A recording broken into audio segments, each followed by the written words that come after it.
സുന്നത്തി വൽ ജമാഅ.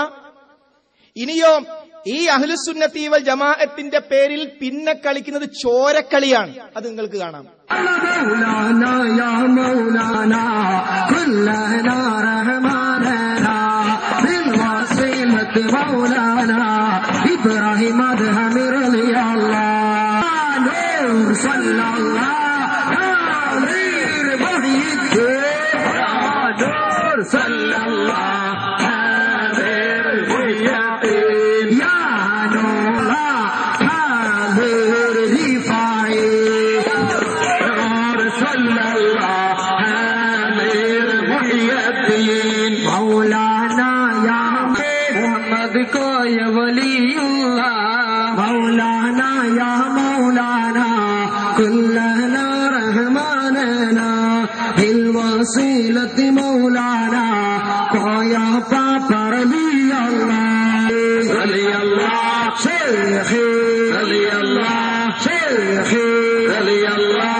അപ്പോ ശരിക്ക് സത്യത്തിൽ ഇവിടെ കുത്തല്ല, കുത്തറാത്തീവല്ല, ചൊറിയലാണ്.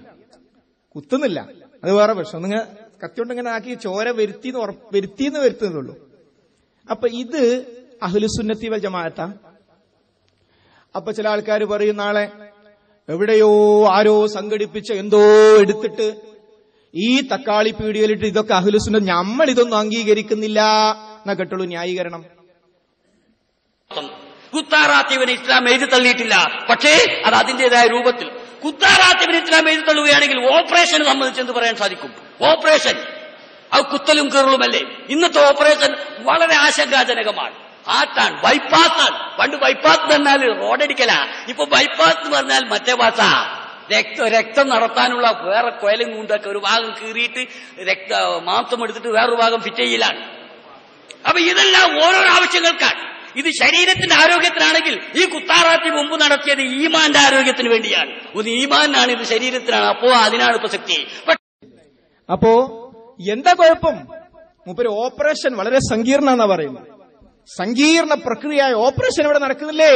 അപ്പൊ ഇതിനെന്താ കുഴപ്പം? അത് ശരീരത്തിന്റെ ആരോഗ്യത്തിനാണെങ്കിൽ ഇത് മനസ്സിന്റെ ആരോഗ്യത്തിനാണ്, ഈമാനിന്റെ ആരോഗ്യത്തിന് വേണ്ടിയാകുന്നു. ഞാൻ ചോദിക്കട്ടെ, പരിശുദ്ധ ഖുർആനും നബി കരീം സല്ലല്ലാഹു അലൈഹി വസല്ലമയുടെ ചര്യയും പഠിപ്പിക്കുന്ന അഹ്ലുസുന്നത്തി വൽ ജമാഅത്തിന്റെ ആ ചരിത്രത്തിൽ എവിടെയെങ്കിലും മഹാന്മാരായ സ്വഹാബാക്കളിൽ ആരെങ്കിലും അവരുടെ കഴിഞ്ഞുപോയ ഏതെങ്കിലും ഒരാളുടെ പേരിൽ ഒരു ത്വരീഖത്തുണ്ടാക്കിയിട്ട് ഒരു തുള്ളി ചോര അവരൊഴുക്കിയിട്ടുണ്ടോ? കത്തിയെടുത്തിട്ട് മദീന പള്ളിന്റെ ഉള്ളിൽ നിന്ന് ഒരിക്കൽ റസൂൽ ഇങ്ങനെ വരുമ്പോ ഭയങ്കര കത്തിക്കുത്ത്, ഇങ്ങനൊരു രംഗം ഉണ്ടായിട്ടുണ്ടോ? ഇല്ല.